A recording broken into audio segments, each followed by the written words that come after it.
Let's make a beautiful, fancy, prissy little cake.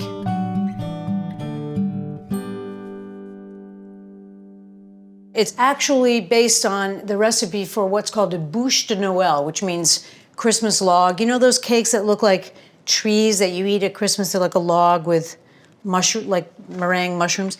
So this is that cake reinterpreted for spring. So it's kind of a bûche de printemps, if you want.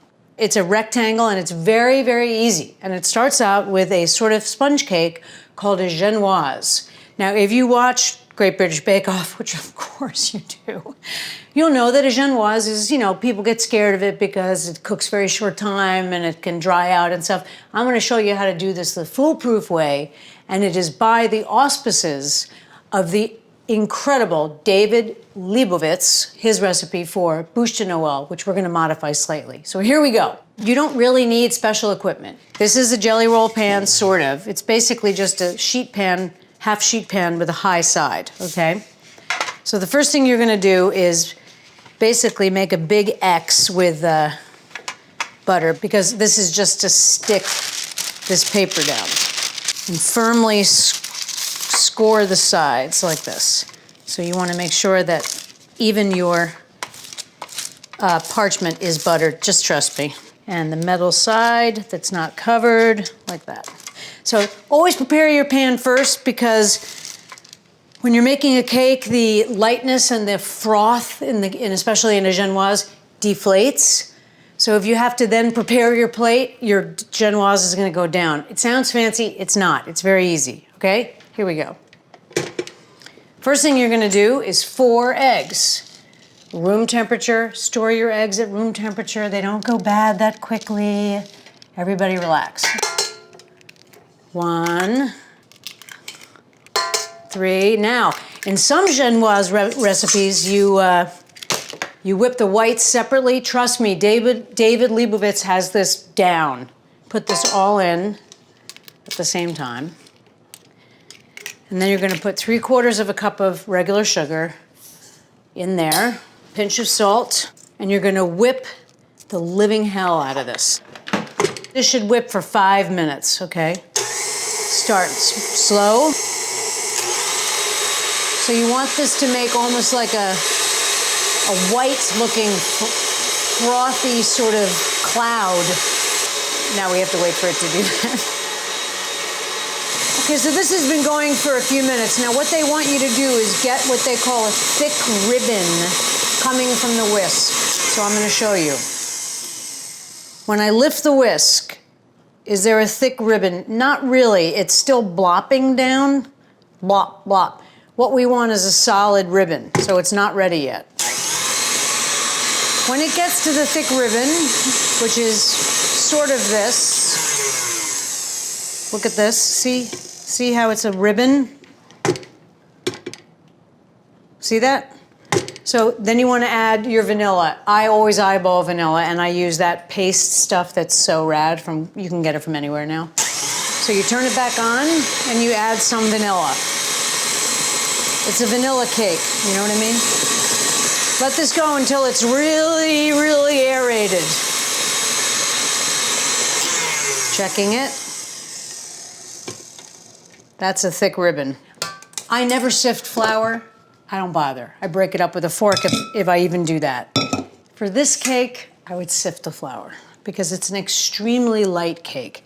So this is, I think it's a cup of flour. So you just put it like this, and as you add it, you sort of gently fold it in without deflating the batter. And the purpose of this is to not punch out all the air that you've put into your Genoise. You pick it up and fold it over. Pick it up, fold it over. Pick it up, fold it over. See what I'm doing? You don't want to push it down, because if you push it down, you're going to knock all the air out of it. Then I'm going to I've melted 4 tablespoons of butter and cooled it. I'm going to drizzle this in and fold it at the same time. But I'm going to barely incorporate this. So I'm folding the same way that I did with the flour, and it wants to deflate now because this is fat I'm putting in. And fat deflates everybody. See how it's fluffy and puffy looking? That's good. We are now going to put it into the pan. Oh, I just found a huge thing of flour. See that? Don't worry about that. Just do this. Spreading it in the pan, you're gonna panic. You're gonna think it's opening, like it's splitting, because it's so aerated. So when you pull it to the sides, it makes sort of funny drag marks or like stocking pulls. Don't worry. Okay, that looks pretty even to me. So then I'm gonna do this, but I'm not gonna bang it because I don't wanna knock the air out. I'm just kind of trying to even it out. And it goes into a 350 oven for 12 to 15 minutes. You wanna look at this because it can overcook like that. When you touch the middle, it should spring back slightly and be golden brown. Clean the sides to give it a clean rise. Here we go. Come on, little Genoise, we're going to the oven.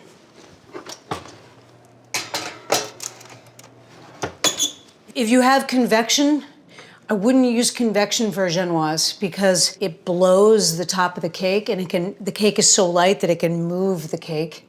Don't use convection, use traditional baking method for this. I'm gonna take this out and cool it on a rack for around 5 minutes. So, let me just show you this, look. When I touch it, it returns. I'm gonna set this on a rack. Like that. Perfect Genoise. So we're gonna make the filling. It's similar to the bûche de Noël, but it's more spring-like. We're gonna use ricotta, mascarpone, sweet cherries, and chocolate. And the chocolate I'm gonna use is this world-class Italian chocolate. And the cute thing is, one of my best friends in the world, David, I told him, don't give me flowers for Valentine's Day because I had a lot of flowers in my house for some reason at that time. So he researched the finest cooking chocolate in the world and didn't give me like some box of chocolates. He gave me 3 bags of this chocolate. It's just the cutest thing in the world. It's also excellent chocolate. Sometimes I come downstairs when I'm watching TV and I just take a handful of chocolate like this upstairs. So I'm looking at my cake, and this is gonna be crunched up chocolate flecked throughout the filling. And then by Graptar's hammer, I'm gonna smash it.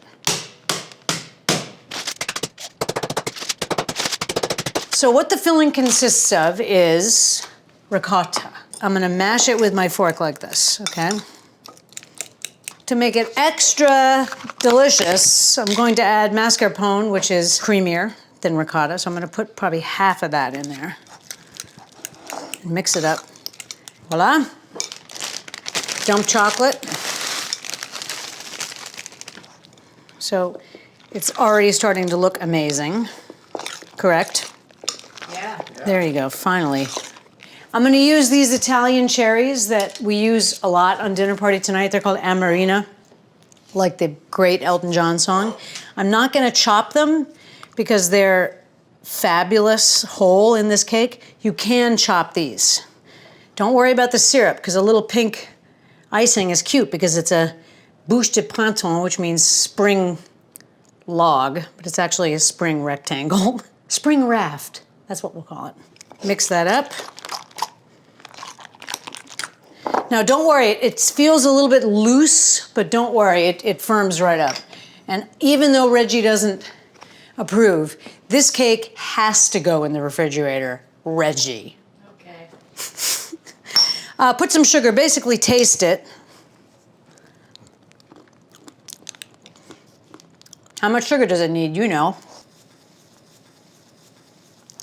And the great thing about this cake also is that it's not too sweet. And that's your filling. Set that aside. It's ready to go. Okay, so this is cooled in the pan for 5 minutes. You're just gonna run a knife around the edge. And you see that the edge that didn't have the paper is a little problematic. And then you have the most terrifying part, which is you're going to flip this onto this. Do not fear, for I am here to protect thee. So never panic. Then you're gonna gently lift this paper. Now this Christmas, when I made this, I had to make it twice because basically it was a chocolate omelet. This one is perfect. leave that for a little bit.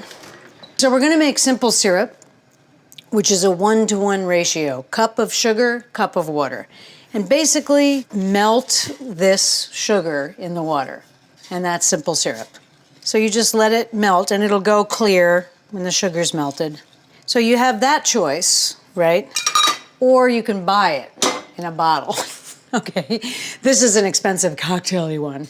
But you can get it on Amazon in these plastic bottles that is exactly the same product, and you never have to do this again. But in case you ever wondered, simple syrup is 1-to-1. So 1 cup of sugar to 1 cup of water. You just melt it or buy it. We're gonna take the simple syrup that we made and just do a light coating. No big schmoo. We're just gonna do a little coating. I'm hitting the edges because they are drier. And then I'm just gonna let this cool for 2 seconds, and then I'm gonna cut it. Okay, so this is 10.5 inches. What the hell is that divided by 3? It's 3.5. You would never see me doing something this fussy, except we're making a rectangular cake, right? The last time I did this, my friend did it, so I'd never done this, just FYI. There's piece 1. Third one is definitely smaller. So here's the awesome thing about this cake. Nobody saw you do this. And you're gonna ice this. Nobody knows it's uneven. Okay, you have to be very careful. This is Genoise, it's extremely fragile. So then you're gonna paint this. Paint it. Then you're gonna grab your filling, which I chilled just to firm it up a little bit. Plop your filling down. You got 3 layers, so just think about that when you're kind of measuring it. And then spread this. Try to get it out to the edges. Remember, you're gonna clean your plate, so don't worry if anything falls. Out to the edge, out to the edge. Layer 2, paint it. Filling, looks professional style. Okay, it's painted this side. I'm gonna try and flip this one so I get the firm top. Whoa. Oh, she's good. See the little mistake? That this side didn't rise as high, so we're gonna fix that like this by putting in more icing. Now nobody knows. And we're gonna paint the top. And then I'm gonna kind of do that so that we have a kind of a clean edge. And then I'm gonna cut this part off so that we have an even cake. Let's clean our plate. And you can go right up next to the cake so that you also get any drips of icing that have come out. How does that look? Pretty good, right? Come on, man.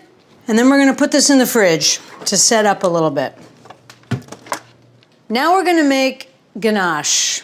Okay, so ganache is usually made with cream, but we're gonna make it with butter. And like so many dinner party tonight things, this is one of the things I made where when I first made it, I said, this is never gonna work. It does work.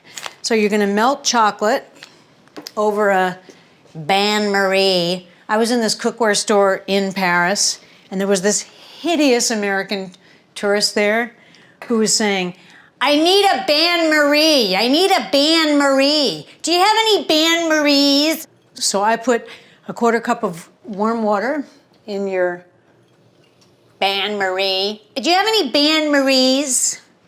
The guy's like, yeah, we have bain-maries. You know, it was horrifying. Here's the interesting thing. You're sort of tempering this. Just look it up.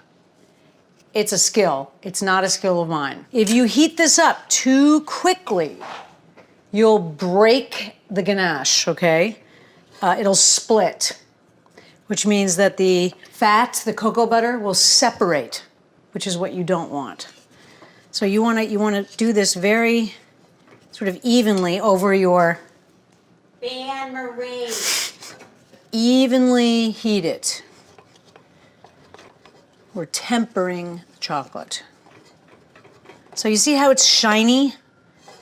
We're tempering it and it will stay shiny on the cake. So when that's fully melted, which this is, You're gonna put 6 tablespoons of butter into this thing. Don't panic. It's intense, but it really does make icing, which is incredible. And then with this cake, what's so cool is that it hardens. So it's like a chocolate bar on the outside. Kind of start to melt it, just so that it's hot enough to melt the butter when you take it off the heat, which is gonna be very soon. Okay, that's perfect. And I'm gonna let it, see there's still big pieces of butter, but they're melting slowly over the... Bain-marie. Now you're thinking, how can I spread this? Look, the spoon falls, right? It's not icing. Trust me, it turns into icing. You have to kind of let it cool. And if you're in a rush, you can put it in the fridge for a few minutes, but if you put it in for too long, it'll turn into a bowl of chocolate bar. I'm gonna put it on a cold surface and just let it kind of cool down a little bit. And look at that. Okay, so all you have to do is wait and the butter re-solidifies, so it makes it like icing. And then basically we're just gonna cover the top in a nice even coating. Now this turns into almost like a candy bar on top. We're gonna go to the side. This is something I hate doing. And when I go to like the pastry shop and I'm like, how the hell are they doing it? And it's because they have skill and they also have a rotating thing so that you hold the knife steady and rotate the cake, which I think makes it much easier. But this is going pretty well, except I'm about to run out of icing, which is super exciting. Now, if you want to, with a fork, you can make like bark. But do we want to do that? Because it's not a bouche, but it's okay. Like, I like it just like this, I think. And then we're gonna try and make marzipan flowers to decorate the spring raft. Now, the thing is, I don't know how to do that. And I've been following this genius woman on Instagram. Her site is called Cake Atelier Amsterdam. Her name is Nastasia. And she makes sugar flowers that are indescribable. Like, it's so far beyond cake decoration. It's an art form using sugar. But you go to her Instagram and just take a look, because this broad is really, really talented, I think. So mine are gonna look just a little bit different than yours, Nastasia. All right, guys, here we go. Back in the fridge with you, my friend. We're gonna try and do 5 marzipan daisies, which I'm gonna put in a modern design on top. You can dye this, don't ask me how. I guess with fruit juice. Okay, here we go. 1, it's too small. 4 petals is no good. I think they need 5. Okay, here's number 2. It's like if you could see this lady's, compared to this, you would die. But I think it's gonna look cute on the cake. I think you're supposed to do this, I don't know, to keep them dry or something? I don't know. At Christmas, you're supposed to make little mushrooms, and mushrooms are traditional, and little dudes and stuff that walk all over the cake. Let's take a look. Dopey, Fatty, Skirball, Nibbits, and I think you know who that is. Eddie Piscranchi. I'm gonna do a little dusting of springtime snow, which is apparently not so unusual in New York State this year.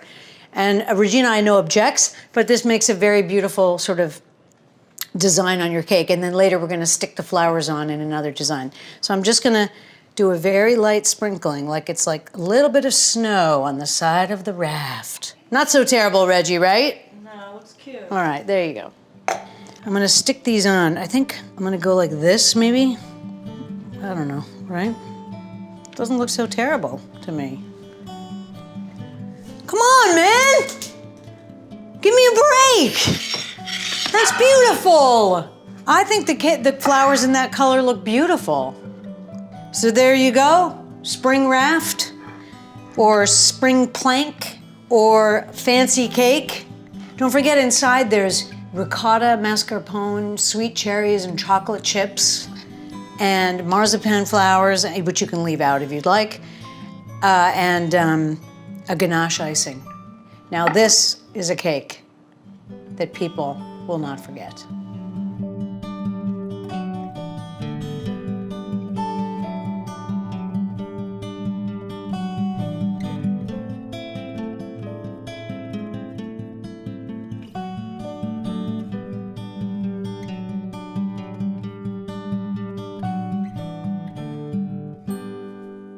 Sometimes I come downstairs when I'm watching TV and I just take a handful of chocolate like this upstairs.